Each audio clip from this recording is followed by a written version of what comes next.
আসসালামু আলাইকুম রহমতুল্লাহ। আপনারা দেখতে পাচ্ছেন চমৎকার পরিবেশ।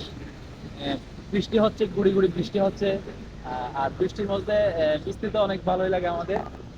আর আমি পিছনে দেখতে পাচ্ছেন শহরের মধ্যেও কিন্তু তারা চেষ্টা করেছে বারান্দায় গাছ লাগানোর জন্য। আহ, এই শুধু গাছের কারণেই পরিবেশটা আমাদের কত সুন্দর লাগছে। গাছের পাশে পাশে গাছ আছে এখানে।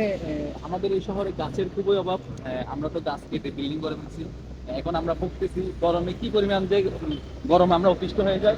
আর এই তো প্রত্যেকদিন চেষ্টা করি হচ্ছে ফজরের করে হাঁটি করে।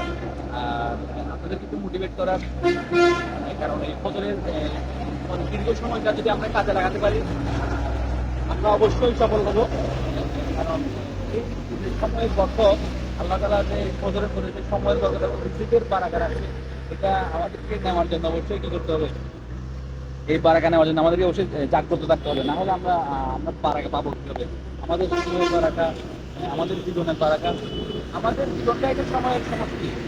আমরা এই সময়টাকে যদি কাজে না লাগাতে পারি তাহলে আমাদের এই ঘটনাটা আসবে না। ধন্যবাদ ভিডিওটা দেখার জন্য। আসসালামু আলাইকুম।